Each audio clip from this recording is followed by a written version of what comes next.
الحمد للہ رب العالمین والصلاة والسلام علی سید المرسلین اما بعد فاعوذ باللہ من الشیطان الرجیم بسم اللہ الرحمن الرحیم الصلاة والسلام علیک یا رسول اللہ وعلی آلک واصحابک یا حبیب اللہ الصلاة والسلام علیک یا نبی اللہ وعلی آلک واصحابک یا نور اللہ۔ سرکار مدینہ راحت قلب و سینہ صلی اللہ تعالی علیہ وآلہ وسلم کا فرمان علی شان من ذکرت عندہ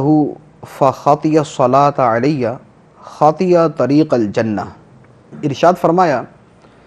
جس شخص کے پاس میرا ذکر کیا گیا اور اس نے مجھ پر درود نہ پڑھا وہ جنت کا راستہ بھول گیا۔ صلو علی الحبیب صلی اللہ تعالی علی محمد صلی اللہ علیہ وسلم۔ فیضان قرآن کے آج کے اس سلسلے میں ہم سورہ بقرہ کی آیت نمبر 280 سے قرآن پاک کا درس سنیں گے۔ اللہ عز و جل ارشاد فرماتا ہے، بسم اللہ الرحمن الرحیم، وَإِن كَانَ ذُو عُسْرَةٍ فَنَظِرَةٌ إِلَى مَيْسَرَةٍ وَأَن تَصَدَّقُوا خَيْرٌ لَكُمْ إِن كُنتُمْ تَعْلَمُونَ۔ اور اگر مقروض تنگ دست ہو تو اسے آسانی تک مہلت دو، اور تمہارا قرض کو صدقہ کر دینا تمہارے لیے سب سے بہتر ہے اگر تم جانو۔ گزشتہ آیات مبارکہ میں پہلے سود کی حرمت کو بیان فرمایا، پھر مقروض کے بارے میں کچھ مسائل کا تذکرہ ہوا۔ اب یہاں پر اسی سلسلے کو جاری رکھتے ہوئے مقروض کے بارے میں ایک مزید حکم کو بیان فرمایا۔ ارشاد فرمایا کہ اگر مقروض تنگ دست ہو تو اسے آسانی تک مہلت دو، یعنی اسے بار بار اتنا مطالبہ نہ کرو کہ وہ تنگ آ جائے۔ جب وہ تنگ دست ہے اور رقم کی ادائیگی نہیں کر سکتا تو اسے کچھ مہلت دینی چاہیے، اور اگر تم اس کو قرض معاف کر دو تو یہ تمہارے لیے سب سے بہتر ہے۔ تو قرض دار اگر تنگ دست یا نادار ہو تو اس کو مہلت دینا یا قرض کا کچھ حصہ یا پورا قرضہ معاف کرنا یہ اجر عظیم کا باعث۔ مسلم شریف کی حدیث مبارک ہے، سرکار دو عالم صلی اللہ تعالی علیہ وآلہ وسلم نے ارشاد فرمایا، جس نے تنگ دست کو مہلت دی یا اس کا قرضہ معاف کیا، اللہ تعالی اس کو اپنا سایہ رحمت عطا فرمائے گا اس دن جس دن اس کے سائے کے سوا کوئی سایہ نہ ہوگا۔ اور بخاری شریف کی حدیث مبارک ہے، سرکار دو عالم صلی اللہ تعالی علیہ وآلہ وسلم نے ارشاد فرمایا، اللہ تعالیٰ اس شخص پر رحم کرے جو بیچنے اور خریدنے اور تقاضا کرنے میں آسانی کرے، بیچنے میں بھی آسانی، خریدنے میں بھی آسانی، اور اپنی رقم کا مطالبہ کرنے میں بھی آسانی کرے۔ ایک بڑی ہی پیاری حدیث مبارک مقروض کو مہلت دینے یا اس کو معاف کر دینے کے بارے میں بخاری اور مسلم کے اندر ہے۔ سرکار دو عالم صلی اللہ تعالی علیہ وآلہ وسلم نے ارشاد فرمایا کہ گزشتہ زمانے میں ایک شخص کی روح قبض کرنے جب فرشتے اس کے پاس آئے تو مرنے والے سے سوال کیا کہ کیا تجھے اپنا کوئی اچھا عمل یاد ہے؟ اس نے کہا میرے علم میں نہیں، یعنی میں نے زندگی میں کوئی نیکی کی ہی نہیں ہے، مجھے اپنا کوئی نیک عمل یاد نہیں۔ فرشتوں نے کہا کہ غور کر کے بتا، ہو سکتا ہے کوئی عمل کیا ہو۔ اس نے کہا کہ ہاں ایک عمل ہے، وہ یہ کہ میں دنیا میں لوگوں کے ساتھ تجارت کیا کرتا تھا اور لوگوں سے اچھا سلوک کرتا تھا۔ اگر مالدار بھی مہلت مانگتا تو مہلت دے دیتا، اور تنگ دست ہوتا تو معاف کر دیتا تھا۔ تجارت کرتا تھا، مالدار ہوتا، مہلت مانگتا تو مہلت دے دیتا، اور تنگ دست ہوتا تو معاف کر دیتا تھا۔ حدیث مبارک بخاری شریف کے الفاظ، سرکار دو عالم نے ارشاد فرمایا کہ اس کے اس عمل پر اللہ تعالیٰ نے اسے جنت میں داخل کر دیا۔ اور مسلم شریف کے الفاظ کے اندر یہ ہے کہ اللہ تعالیٰ نے اس بندے کے متعلق ارشاد فرمایا کہ یہ بندہ بندہ ہونے کے باوجود معاف کرتا ہے، فرمایا کہ میں تجھ سے زیادہ معاف کرنے کا حقدار ہوں، اے فرشتوں میرے اس بندے سے درگزر کرو، اسے معاف کر دو۔ تو مقروض کو، تنگ دست کو مہلت دینا یا اسے قرض معاف کر دینا، یہ اللہ تعالیٰ کی بارگاہ میں نہایت ہی اجر کا باعث ہے۔ تو یہاں پر دونوں طرح کی چیزوں کا خیال کرنا چاہیے، نہ تو مقروض یہ کرے کہ پیسے لوٹانے کی طاقت ہے لیکن اس کے باوجود قرض خواہ کو بلا وجہ پریشان کرتا ہے۔ جیسے ہمارے ہاں جو بھی عام طور پہ قرضہ لینے والا ہے اس کی حالت یہی ہوتی ہے کہ وہ دوسرے 20 کاموں کے اندر دن رات رقم خرچ کر رہا ہے، حج بھی کر رہا ہے، عمرے بھی کر رہا ہے، صدقہ و خیرات بھی کر رہا ہے، سب کچھ کر رہا ہے، لیکن قرض خواہوں کو ان کی رقم نہیں دیتا، جن کا اس کے اوپر آتا ہے ان کی رقم ادا نہیں کرتا اور دیگر نیک کاموں میں خرچ کرتا رہتا ہے۔ یہ عمل اس کا سری ظلم ہے۔ سرکار دو عالم صلی اللہ علیہ وآلہ وسلم نے ارشاد فرمایا، مطل الغنی ظلم، غنی آدمی کا ٹال مٹول کرنا ظلم ہے۔ یعنی جو آدمی قرضہ ادا کر سکتا ہے اس کے باوجود وہ ٹال مٹول کرتا ہے، جیسے ہمارے ہاں کہ آج آیا تو کل کہہ دیا، کل آیا تو پرسوں کا کہہ دیا، پرسوں آیا تو اگلے دن کا کہہ دیا، 10 دن بعد کا کہہ دیا، 10 دن بعد آیا تو پھر مزید کوئی بہانہ کر دیا، اس طرح کرنا سری ظلم اور حرام۔ لیکن اگر مقروض واقعتاً تنگ دست ہو،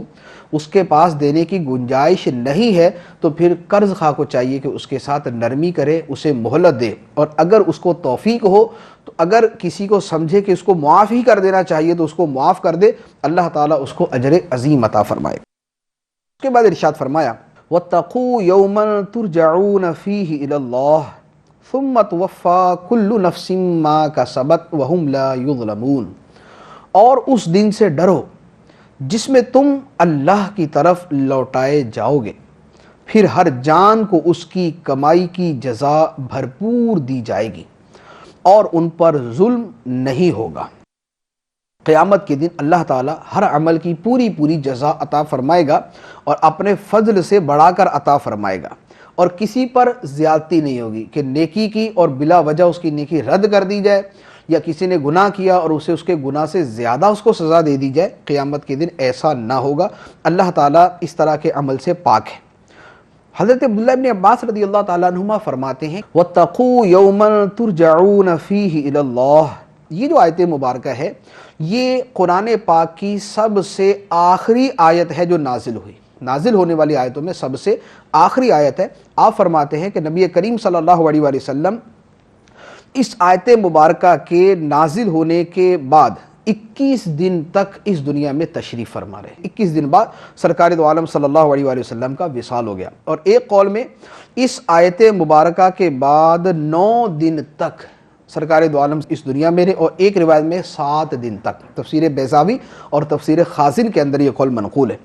البتہ امام شعبی علیہ رحمہ نے فرمایا کہ سب سے آخری آیت آیت ربا ہے، جس میں سود کا بیان ہے، وہ آخری آیت مبارکہ۔ اس کے بعد اللہ عز و جل نے ارشاد فرمایا، یا ایھا الذین آمنوا اذا تداینتم بدین الی اجل مسمى فاکتبوہ ولیکتب بینکم کاتب بالعدل ولا یأب کاتب ان یکتب کما علمہ اللہ فلیکتب وَلْيُمْلِلِ الَّذِي عَلَيْهِ الْحَقُّ وَلْيَتَّقِ اللَّهَ رَبَّهُ وَلَا يَبْخَسْ مِنْهُ شَيْئًا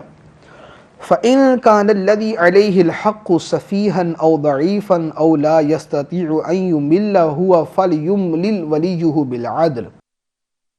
وَاسْتَشْهِدُوا شَهِيدَيْنِ مِنْ رِجَالِكُمْ فَإِنْ لَمْ يَكُونَا رَجُلَيْنِ فَرَجُلٌ وَامْرَأَتَانِ مِمَّنْ تَرْضَوْنَ من الشهداء أن تضل إحداهما فتذكر إحداهما الأخرى ولا يأبى الشهداء إذا ما دعوا ولا تسأموا أن تكتبوه صغيرا أو كبيرا إلى أجله ذلكم أقسط عند الله وأقوم للشهادة وأدنى ألا ترتابوا إلا أن تكون تجارة حاضرة تديرونها بينكم فَلَيْسَ عَلَيْكُمْ جُنَاحٌ أَلَّا تَكْتُبُوهَا وَأَشْهِدُوا إِذَا تَبَايَعْتُمْ وَلَا يُضَارَّ كَاتِبٌ وَلَا شَهِيدٌ وَإِن تَفْعَلُوا فَإِنَّهُ فُسُوقٌ بِكُمْ وَاتَّقُوا اللَّهَ وَيُعَلِّمُكُمُ اللَّهُ وَاللَّهُ بِكُلِّ شَيْءٍ عَلِيمٌ۔ اے ایمان والو، جب تم ایک مقرر مدت تک کسی قرض کا لین دین کرو تو اسے لکھ لیا کرو، اور تمہارے درمیان کسی لکھنے والے کو انصاف کے ساتھ معاہدہ لکھنا چاہیے، اور لکھنے والا لکھنے سے انکار نہ کرے جیسا کہ اسے اللہ نے سکھایا ہے تو اسے لکھ دینا چاہیے، اور جس شخص پر حق لازم آتا ہے وہ لکھاتا جائے، اور اللہ سے ڈرے جو اس کا رب ہے، اور اس حق میں سے کچھ کمی نہ کرے۔ پھر جس پر حق آتا ہے اگر وہ بے عقل یا کمزور ہو یا لکھوا نہ سکتا ہو تو اس کا ولی سرپرست انصاف کے ساتھ لکھوا دے، اور اپنے مردوں میں سے 2 گواہ بنا لو۔ پھر اگر 2 مرد نہ ہوں تو 1 مرد اور 2 عورتیں ان گواہوں میں سے منتخب کر لو جنہیں تم پسند کرو، تاکہ اگر ان میں سے ایک عورت بھولے تو دوسری اسے یاد دلا دے، اور جب گواہوں کو بلایا جائے تو وہ آنے سے انکار نہ کریں، اور قرض چھوٹا ہو یا بڑا اسے اس کی مدت تک لکھنے میں اکتاؤ نہیں۔ یہ اللہ کے نزدیک زیادہ انصاف کی بات ہے، اور اس میں گواہی خوب ٹھیک رہے گی، اور یہ اس سے قریب ہے کہ تم بعد میں شک میں نہ پڑو۔ ہر معاہدہ لکھا کرو، مگر یہ کہ کوئی ہاتھوں ہاتھ سودا ہو تو اس کے نہ لکھنے میں تم پر کوئی حرج نہیں، اور جب خرید و فروخت کرو تو گواہ بنا لیا کرو، اور نہ کسی لکھنے والے کو کوئی نقصان پہنچایا جائے اور نہ گواہ کو، یا نہ لکھنے والا کوئی نقصان پہنچائے اور نہ گواہ، اور اگر تم ایسا کرو گے تو یہ تمہاری نافرمانی ہوگی، اور اللہ سے ڈرو، اور اللہ تمہیں سکھاتا ہے، اور اللہ سب کچھ جانتا ہے۔ یہ آیت مبارکہ قرآن پاک کی سب سے طویل آیت مبارکہ ہے۔ اسے آیت مداینہ کہا جاتا ہے، جس میں دین کے لین دین کا بیان ہے۔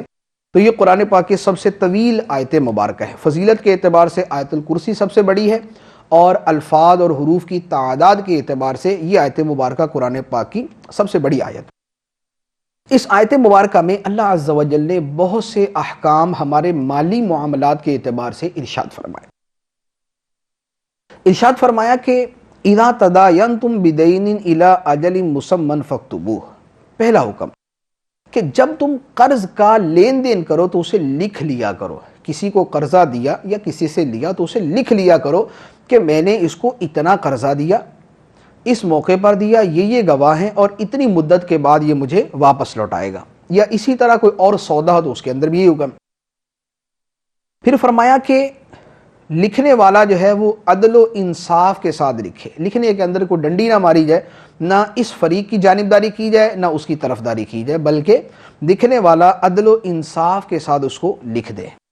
اور جو لکھنے والا ہے اسے چاہیے کہ لکھنے سے انکار نہ کرے۔ جیسے جو معاہدہ کرنے والے ہیں ان کو لکھنا نہیں آتا یا کوئی اور مسئلہ ہے اور کسی دوسرے سے لکھوانا ہے، تو وہ دوسرا آدمی جو ہے وہ لکھنے سے انکار نہ کرے، کیونکہ مفت کا ثواب ہے کہ ان مسلمانوں کی معاونت کر رہا ہے تو اس کو لکھ دینا چاہیے۔ پھر فرمایا کہ یہ لکھوائے کون؟ تو جس آدمی پر ادائیگی بنتی ہے وہ لکھوائے گا، جیسے ایک قرض دینے والا دوسرا لینے والا۔ اب ادائیگی بعد میں کس نے کرنی ہے؟ مقروض نے، تو مقروض جو ہے وہ اس معاہدے کو، اس ایگریمنٹ کو لکھوائے۔ پھر فرمایا کہ اگر جو مقروض ہے وہ اتنا بوڑھا ہے، ضعیف ہے، یا بچہ ہے، یا اس طرح کی کوئی صورت ہے کہ وہ خود لکھوانے کی استطاعت نہیں رکھتا، تو اس کا جو سرپرست ہے، جو اس کے مالی معاملات کا ذمہ دار ہے، وہ اس کی طرف سے لکھوا دے کہ اس کے اوپر اتنی رقم لازم ہوتی ہے۔ پھر ایک اور نہایت ہی مفید اور اہم حکم ارشاد فرمایا کہ جب اس طرح کے معاہدے کیا کرو تو وَاسْتَشْهِدُوا شَهِيدَيْنِ مِن رِجَالِكُمْ، تو 2 آدمیوں کو گواہ کر لو، یعنی معاہدہ لکھا بھی جائے اور اس پر 2 آدمیوں کو گواہ بھی کر لیا جائے، اور اگر 2 گواہ میسر نہ ہو، 2 مرد نہ مل سکیں، تو فرمایا کہ فَإِن لَمْ يَكُونَا رَجُلَيْنِ فَرَجُلٌ وَامْرَأَتَانِ، تو پھر 1 مرد اور 2 عورتیں، پھر 3 گواہ ہو جائیں گے، 1 مرد اور 2 عورتیں، یہ گواہ بنا لیے جائیں۔ اور 2 عورتوں کو گواہ بنانے میں حکمت کیا ہے کہ اگر ایک عورت بھول جائے تو دوسری اس کو یاد دلا دے، یہ ایک حکمت کے طور پہ اس کو بیان فرمایا. یہ نہیں ہے کہ عورت کی گواہی بھی مرد کے برابر ہوتی ہے. شرعی احکام کے اندر بکثرت معاملات ایسے ہیں کہ جہاں پر یہی حکم ہے کہ جہاں دو مردوں کی گواہی کا حکم فرمایا، اگر وہاں مرد نہیں تو یہ ہے کہ ایک مرد کے ساتھ پھر دو عورتیں، تو دو عورتوں کی گواہی ایک مرد کے برابر. اور بہت سارے معاملات ایسے ہیں جہاں عورت کی گواہی کا اعتبار نہیں. ہاں چند ایک صورت ایسی ہیں کہ جہاں عورت ہی کی گواہی پر دارمدار اور اسی کے اوپر اعتماد کیا جاتا ہے. پھر فرمایا وَلَا يَأْبَ الشُّهَدَاءُ إِذَا مَا دُعُوا، اور گواہوں کو جب بلایا جائے تو وہ انکار نہ کریں. جب گواہوں نے گواہی دے دی ہے تو اب ایک قسم کی ان کی ذمہ داری ہے کہ ان کی وجہ سے کسی صاحب حق کو حق مل سکتا ہے. تو اب اگر ان کو بلایا جائے تو یہ گواہی دینے سے انکار نہ کریں بلکہ یہ گواہی ادا کریں. پھر فرمایا وَلَا تَسْأَمُوا أَن تَكْتُبُوهُ صَغِيرًا أَوْ كَبِيرًا إِلَىٰ أَجَلِهِ. فرمایا کہ معاملہ چھوٹا ہو یا بڑا، لکھنے سے اکتاؤ نہیں. خواہ 1000 روپیہ قرضہ دیا کسی کو یا 10 لاکھ روپے قرضہ دیا، ارشاد فرمایا کہ لکھنے سے اکتاؤ نہیں. یہ آیت مبارکہ کا جو حصہ ہے اس کی حکمت خود اللہ عز و جل نے آگے ارشاد فرمائی. ایک حکمت بیان فرمائی، فرمایا ذالکم اقسط عند اللہ، کہ یہ چھوٹے بڑے ہر معاملے کو لکھ لینا یہ اللہ کے نزدیک انصاف کے زیادہ قریب ہے. کیونکہ اس میں بعد میں انصاف آسانی سے ہو سکتا ہے کہ لکھا ہوا سامنے موجود ہوگا کہ اس نے اس کو اتنا دیا. دوسری بات وَأَقْوَمُ لِلشَّهَادَةِ، اور یہ گواہی کو زیادہ قائم کرنے والا ہے کہ جب لکھا ہوا موجود ہوگا تو اب گواہوں کی اس سے تائید ہوتی ہے. اور تیسری بات وَأَدْنَا أَلَّا تَرْتَابُوا، اور یہ اس سے زیادہ قریب ہے کہ تم شک میں نہ پڑو. بہت مرتبہ ایسا ہوتا ہے کہ آدمی نے ایک معاملہ کیا، اب بعد میں اس کو بھول جاتا ہے کہ میں نے کتنے میں کیا. یہ ہمارے ساتھ جو ہے وہ دن رات کا معاملہ ہوگا. ہر شخص کے ساتھ زندگی کے اندر ایسا ہوتا ہے کہ کوئی شے خریدی یا بیچی اور بعد میں یہ یاد نہیں آتا کہ کتنے کی بیچی تھی کتنے کی خریدی تھی. تو اگر لکھا ہوا موجود ہوگا تو دیکھتے ہی یاد آ جائے گا کہ یہ شے اتنے کی بیچی تھی، اتنے کی خریدی تھی، اتنا اس سے معاملہ ہوا تھا، اتنا اس کو دیا تھا، اتنا اسے لینا ہے. تو لکھنے کا یہ فائدہ کہ بعد میں آدمی شک میں مبتلا نہیں ہوتا. تو یہ 3 حکمتیں اللہ عز و جل نے یہاں پر بیان فرمائی. تو فرمایا کہ معاملہ چھوٹا ہو یا بڑا بہر صورت اس کو لکھ لیا کرو. تو یہ اللہ عز و جل کی طرف سے ہماری خیر خواہی ہے کہ ہمیں اس بات کی نصیحت فرما دی. اور زندگی کے اندر جو مالی معاملات کرنے والا ہے، جو پیسہ دیتا ہے خواہ کاروبار کے لیے یا قرض کے طور پر یا کسی اور معاملے کے لیے، آپ کسی سے پوچھ کے دیکھ لیں جو کاروبار کرنے والا ہے کہ جب اس نے کسی ایگریمنٹ کو نہیں لکھا تو زندگی کے اندر کبھی نہ کبھی اس نے پریشانی ضرور اٹھائی ہوگی. بعد میں کوئی کورٹ کچہری کا مسئلہ ہو گیا، کوئی لوگوں کے سامنے پیش کرنے کا مسئلہ ہو گیا، تو اب وہ پچھتاتا ہوگا کہ میرے پاس لکھا ہوا ہی نہیں ہے اور گواہ بھی کوئی نہیں، اب میں کیا کروں.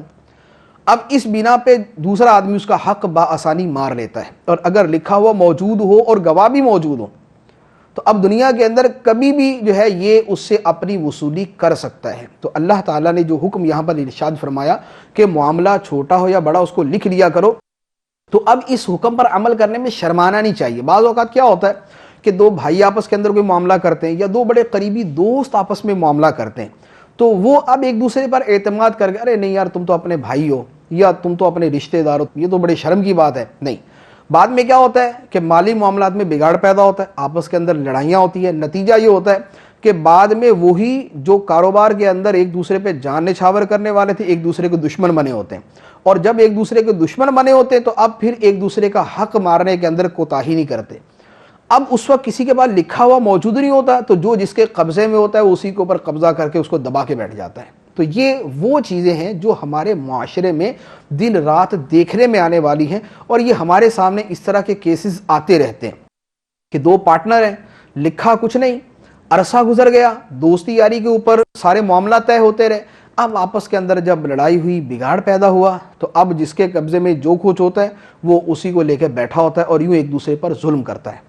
تو اللہ عز و جل نے جو ہمیں حکم ارشاد فرمایا، اگر اس حکم پر عمل ہوتا تو یہاں تک معاملات کی نوبت نہ آتی. تو فرمایا کہ معاملہ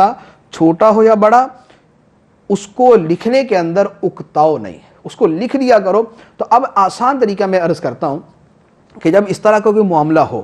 لکھنا چاہ رہے ہیں لیکن اس شرم کے اندر نہیں لکھ پا رہے کہ وہ کیا کہے گا، یار میرے اوپر تمہیں اعتماد نہیں ہے، آپ اس کو یہ کہہ دیں کہ بھائی تمہارے اوپر مجھے اعتماد ہے، لیکن اللہ عز و جل کا حکم ہے تو استحبابی حکم ہے، کو فرض واجب نہیں قرار دیا، استحبابی حکم ہے، لیکن اس کو کہہ دیا کہ اللہ عز و جل کا حکم ہے کہ لکھ لیا کرو، معاملہ چھوٹا ہو یا بڑا، تو ہم حکم الہی پر عمل کرتے ہوئے اس کو لکھ رہے ہیں۔ تو یوں اب جو شرما شرمی کے اندر نہ لکھنے کا معاملہ تھا وہ بھی ختم ہو گیا، اور معاہدہ لکھا بھی جائے گا، اور جو اس کے فوائد اللہ عز و جل نے بیان فرمائے وہ بھی حاصل ہو جائیں گے۔ اس کے بعد ارشاد فرمایا الا ان تکون تجارتا حاضرتا تدیرونها بینکم،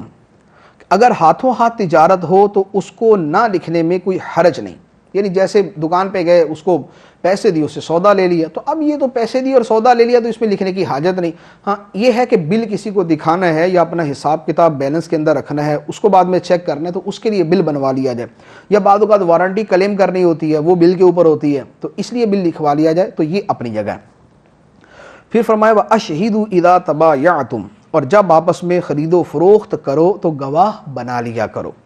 وَلَا يُضَارَّ كَاتِبٌ وَلَا شَهِيدٌ، اور لکھنے والے کو اور گواہ کو ضرر نہ دیا جائے، یا اس کا ترجمہ یوں بنے گا کہ لکھنے والا اور گواہ یہ دونوں ضرر نہ دیں۔ یہ دونوں ضرر نہ دیں کیا مطلب؟ کہ لکھنے والا لکھنے میں ڈنڈی نہ مارے، گواہ دینے والا بعد میں گواہی کے اندر پریشان نہ کرے۔ اور ان کو ضرر دینے کا مطلب یہ ہے کہ یہ نہ ہو کہ ان کو جو ہے وہ بے وقت ان کی ضرورت حاجت کسی شے کا لحاظ نہ کیا جائے اور ہر وقت ان کو طلب کر لیا جائے، یا لکھنے والے کو اس کے لکھنے کا معاوضہ نہ دیا جائے، گواہ کو جو ہے وہ آنے جانے کا خرچہ نہ دیا جائے، تو نہ کاتب اور گواہ پر زیادتی کی جائے اور نہ یہ دونوں صاحب معاملہ کے اوپر زیادتی کریں۔ وَإِن تَفْعَلُوا فَإِنَّهُ فُسُوقٌ بِكُمْ، اور اگر تم ایسا کرو گے، یعنی اگر گواہ کو ضرر دیا یا لکھنے والے کو ضرر دیا یا انہوں نے ضرر دیا، تو فرمایا فَإِنَّهُ فُسُوقٌ بِكُمْ، یہ تمہاری نافرمانی ہوگی، اور اللہ تمہیں سکھاتا ہے اور اللہ ہر شے جاننے والا ہے۔ تو اس آیت مبارکہ کے اندر اللہ عز و جل نے ہمارے مالی معاملات کے بارے میں نہایت ہی نفیس تعلیمات ہمیں ارشاد فرمائیں، جس سے ہماری زندگی کے بہت سے مالی معاملات سدھر سکتے ہیں۔ اس کے بعد ارشاد فرمایا وَإِن كُنتُمْ عَلَىٰ سَفَرٍ وَلَمْ تَجِدُوا كَاتِبًا فَرِهَانٌ مَّقْبُوضَةٌ فَإِنْ أَمِنَ بَعْضُكُمْ بَعْضًا فَلْيُؤَدِّ الَّذِي تُؤْمِنُ أَمَانَتَهُ وَلْيَتَّقِ اللَّهَ رَبَّهُ وَلَا تَكْتُمُوا الشَّهَادَةَ وَمَن يَكْتُمْهَا فَإِنَّهُ آثِمٌ قَلْبُهُ وَاللَّهُ بِمَا تَعْمَلُونَ عَلِيمٌ، اور اگر تم سفر میں ہو اور لکھنے والا نہ پاؤ تو قرض خواہ کے قبضے میں گروی چیز ہو، اور اگر تمہیں ایک دوسرے پر اطمینان ہو تو وہ یعنی مقروض جسے امانت دار سمجھا گیا تھا وہ اپنی امانت ادا کر دے،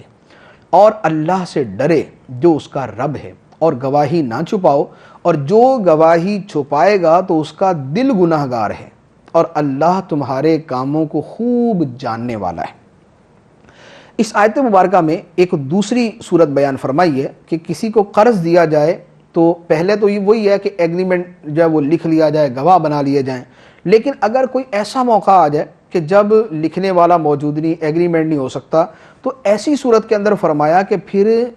گروی کچھ رکھ لیا جائے، یعنی قرض خواہ مقروض کو رقم دے گا قرض کے طور پہ، اور اس کے بدلے میں کچھ گروی سامان اپنے پاس رکھ لے گا۔ تو یہ گروی رکھنے کا مسئلہ یہاں پر تو سفر کے اعتبار سے بیان فرمایا، لیکن سفر کی تخصیص نہیں ہے۔ احادیث مبارکہ میں موجود ہے کہ سرکار دو عالم نے قرض لیا اور گروی کے طور پہ اپنی زرع ایک یہودی کے پاس رکھوائی، تو سفر اور حضر دونوں صورتوں کے اندر جو ہے وہ گروی رکھا جا سکتا ہے۔ یہاں پر ایک اہم مسئلہ ایک تو یہ ہے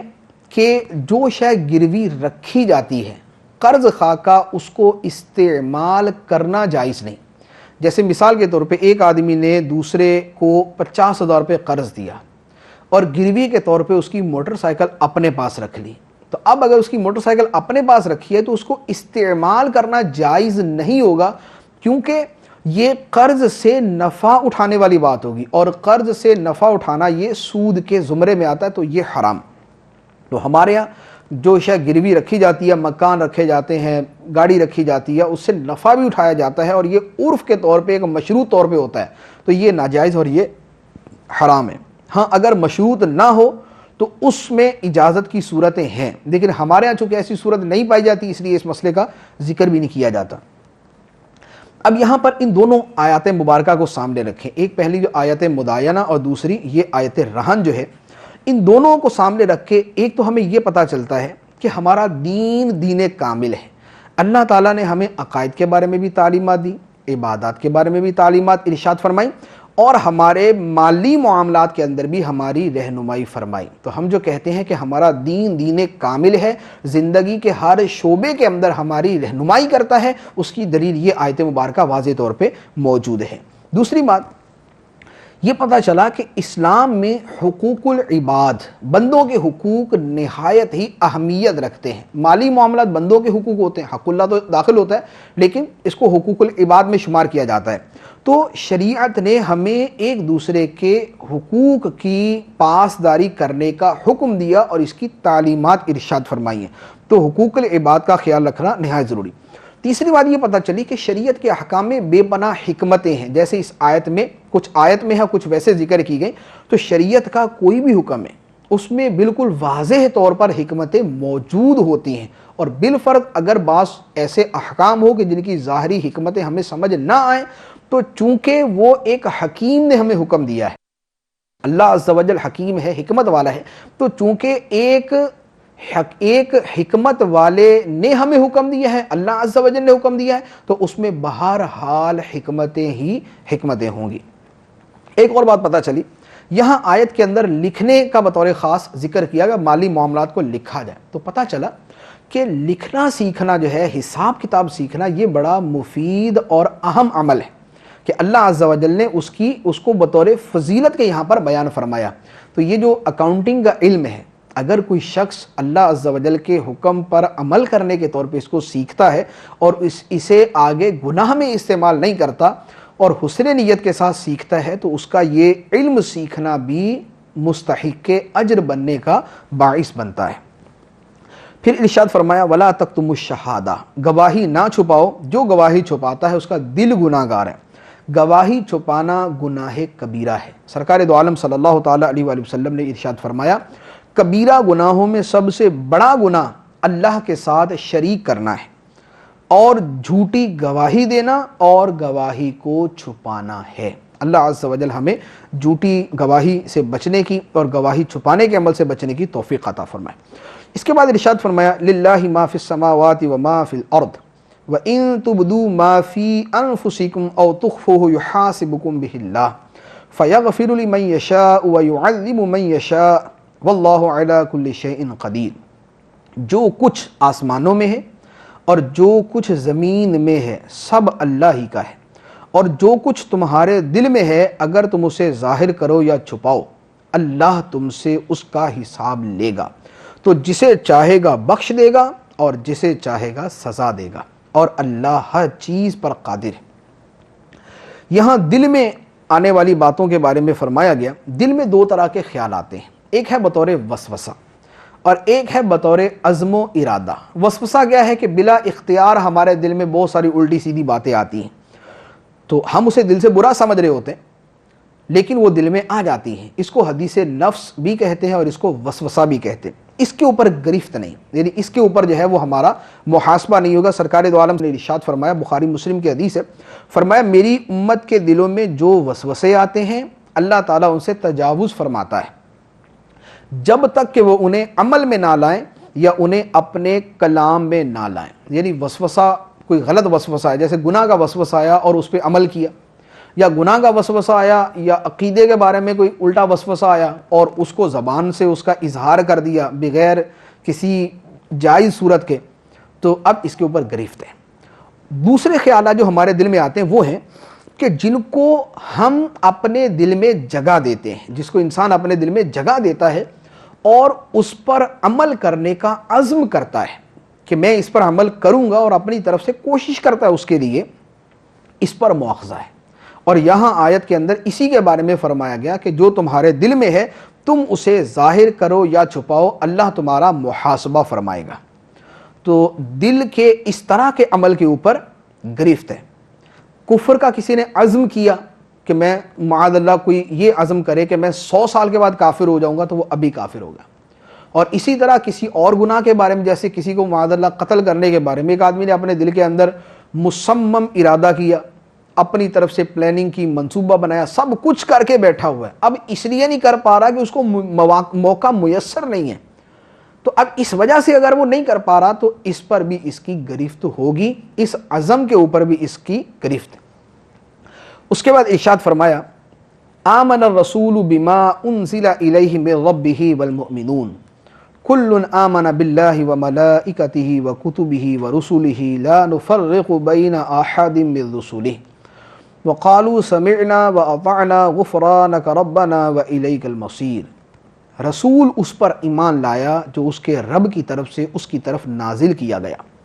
اور مسلمان بھی ایمان لائے، سب اللہ پر اور اس کے فرشتوں اور اس کی کتابوں اور اس کے رسولوں پر یہ کہتے ہوئے ایمان لائے کہ ہم اس کے کسی رسول پر ایمان لانے میں فرق نہیں کرتے، اور انہوں نے عرض کی اے ہمارے رب، ہم نے سنا اور مانا، ہمارے اوپر تیری معافی ہو اور تیری ہی طرف پھرنا ہے۔ یہاں آیت مبارکہ میں اصول و ضروریات ایمان کے 4 مرتبے بیان کیے گئے۔ 4 مرتبے اللہ تعالیٰ کی وحدانیت اور اس کی تمام صفات پر ایمان لانا ایک،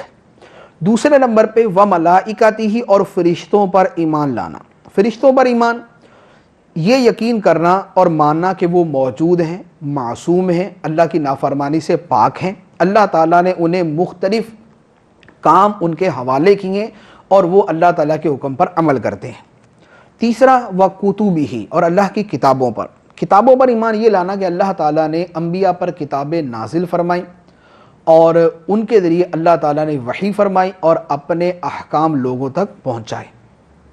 اور یہ تمام کتابیں برحق، اور اس میں قرآن پاک بغیر کسی تغییر کے، تحریف کے، تبدیل کے ہمارے پاس موجود ہے۔ قرآن پاک کا ایک ایک حرف ہم تک ویسے ہی پہنچا جیسے سرکار دو عالم سے نازل کیا گیا۔ چوتھا اصول ورسولہ اور رسولوں پر ایمان لانا، یہ عقیدہ رکھنا کہ اللہ کے رسول ہیں جنہیں اللہ نے اپنے بندوں کی طرف بھیجا، تمام رسول اور نبی اللہ کی وحی کے امین ہیں اور گناہوں سے پاک اور معصوم ہیں، ساری مخلوق سے افضل ہیں، البتہ بعض سے افضل ہیں، اور نبی ہونے کے اندر سب برابر ہیں۔ تو یہ ایمانیات کی وہ اہم بنیادیں ہیں جو اس آیت مبارکہ کے اندر بیان فرمائی گئی۔ تو ایمان مفصل جس کا جو ہے وہ ہم بچوں کو یاد کروایا جاتا ہے کہ تو وہ اسی آیت مبارکہ سے ماخوذ ہے، اس کا بھی بڑا حصہ اسی آیت مبارکہ میں موجود ہے۔ آمنا باللہ و ملائکتہ و کتبہ و رسلہ۔ اس کے بعد ارشاد فرمایا لا یکلف اللہ نفسا الا وسعها لها ما کسبت وعلیہا ما اکتسبت ربنا لا تؤاخذنا ان نسینا او اخطأنا ربنا ولا تحمل علينا إصرا كما حملته على الذين من قبلنا ربنا ولا تحملنا ما لا طاقة لنا به واعف عنا واغفر لنا وارحمنا أنت مولانا فانصرنا على القوم الكافرين۔ اللہ کسی جان پر اس کی طاقت کے برابر ہی بوجھ ڈالتا ہے، کسی جان نے جو نیک عمل کمایا وہ اسی کے لیے ہے، اور کسی جان نے جو برا عمل کمایا اس کا وبال اسی پر ہے۔ اے ہمارے رب، اگر ہم بھولیں یا خطا کریں تو ہماری گرفت نہ فرما، اے ہمارے رب، اور ہم پر بھاری بوجھ نہ رکھ جیسا تو نے ہم سے پہلے لوگوں پر رکھا تھا، اے ہمارے رب، اور ہم پر وہ بوجھ نہ ڈال جس کو اٹھانے کی ہمیں طاقت نہیں، اور ہمیں معاف فرما دے اور ہمیں بخش دے اور ہم پر مہربانی فرما، تو ہمارا مالک ہے، پس کافر قوم کے مقابلے میں ہماری مدد فرما۔ یہ آیت مبارکہ قرآن پاک کی نہایت ہی عظمت والی آیت مبارکہ ہے۔ دارمی شریف کی حدیث مبارک ہے، سرکار دو عالم صلی اللہ تعالیٰ علیہ وآلہ وسلم نے ارشاد فرمایا اللہ تعالیٰ نے سورہ بقرہ کو ان 2 آیتوں پر ختم فرمایا ہے جو مجھے اس کے عرش کے خزانے سے عطا ہوئیں، لہذا انہیں سیکھو اور اپنی عورتوں کو سکھاؤ کہ یہ نماز اور باعث قرب الہی اور دعا ہیں۔ تو یہ آیات مبارکہ یاد کرنی چاہیے، بچے بچے کو یاد کرانی چاہیے اور اپنی دعاؤں کے اندر اس آیت مبارکہ کو شامل کرنا چاہیے۔ یہ عرش کے خزانے سے ہیں، یہ آیت مبارکہ آمن الرسول سے جو شروع ہو رہی ہے، یہ آیات مبارکہ جو ہے یہ عرش کے خزانے سے۔ یہاں آیت مبارکہ میں پہلی بات جو ارشاد فرمائی وہ فرمایا کہ اللہ تعالیٰ اتنا ہی مکلف کرتا ہے جتنی کسی کی طاقت ہے، یعنی اللہ تعالیٰ بندے کو اتنا حکم دیتا ہے جتنا وہ کر سکتا ہے۔ اسی لیے جو آدمی حج کرنے کی طاقت نہیں رکھتا، اللہ تعالیٰ نے اس پہ حج فرض نہیں کیا۔ جو آدمی جو ہے وہ جس کے پاس مال ہی نہیں ہے، نادار غریب ہے، اس پہ زکوٰۃ کو لازم نہیں کیا۔ تو اللہ تعالیٰ بندے کو اتنا ہی حکم دیتا ہے جتنا وہ کر سکتا ہے۔ بندہ اگر اس اعتقاد کے ساتھ اللہ کی اطاعت میں لگ جائے تو ہر عمل اس کے لیے آسان ہوتا جاتا ہے۔ دوسرا فرمایا کہ جو آدمی نے کمایا وہ اسی کے لیے ہے، اور جو اس نے گناہ کیا اس کا وبال بھی اسی پر ہے۔ نیکی کرے گا تو اپنے فائدے کو، گناہ کرے گا تو اپنا نقصان ہے۔ نیکی کر کے کسی دوسرے پر احسان نہیں کرتا، نیکی کرنے میں حقیقی احسان اس کا اپنے اوپر ہوتا ہے۔ ہر دنیا میں کسی کو فائدہ پہنچائے تو اللہ تعالیٰ اس کا ثواب عطا کرے گا۔ اس کے بعد دعا ہے۔ دعا کے الفاظ نہایت ہی نفیس اور نہایت ہی پیارے ہیں کہ اے ہمارے رب، اگر ہم بھول جائیں یا ہم خطا کریں تو ہماری گرفت نہ فرمانا، ہمیں معاف کر دینا، ہماری گرفت نہ فرمانا، اور ہمارے اوپر وہ بوجھ نہ ڈال جیسا تم نے ہم سے پہلے لوگوں پہ ڈالا۔ پہلے لوگوں پہ جیسے سخت احکام تھے، اللہ تعالیٰ نے کرم نوازی فرمائی کہ ہمارے اوپر اتنے سخت احکام نہیں ہیں۔ تو یہاں اللہ تعالیٰ کی اس نعمت کا اعتراف بھی ہے اور اس کا اظہار بھی ہے۔ اور پھر عرض ہے وَلَا تُحَمِّلْنَا مَا لَا طَاقَةَ لَنَا بِهِ، اور ہم پر وہ بوجھ نہ ڈال جس کے اٹھانے کی ہمارے اندر طاقت نہیں۔ اور پھر اللہ عز و جل کی بارگاہ میں عفو کی، مغفرت کی اور رحم کی درخواست ہے۔ وَاعْفُ عَنَّا، ہمیں معاف فرما دے، وَاغْفِرْ لَنَا، ہمیں بخش دے، وَارْحَمْنَا، ہم پہ رحم فرما، ہمارے اوپر مہربانی فرما، انت مولانا، تو ہمارا مولا ہے، ہمارا آقا ہے، فانصرنا علی القوم الکافرین، کافروں کے مقابلے میں ہماری مدد فرما۔ اللہ عز و جل کی بارگاہ میں یہ دعا کرتے رہنا چاہیے۔ قرآن پاک میں جو دعائیں آئی ہیں، احادیث مبارکہ میں جو دعائیں مذکور ہیں، یہ دعائیں نہایت ہی فضیلت والی ہیں اور یہ مقبول دعائیں ہیں۔ اللہ عز و جل ہمیں عمل کرنے کی توفیق عطا فرمائے۔ سورہ بقرہ شریف مکمل ہوگی، اللہ عز و جل اس کے احکام کو یاد رکھنے اور اس پر عمل کرنے کی توفیق عطا فرمائے۔ آمین بجاہ النبی الامین صلی اللہ تعالی علیہ وسلم۔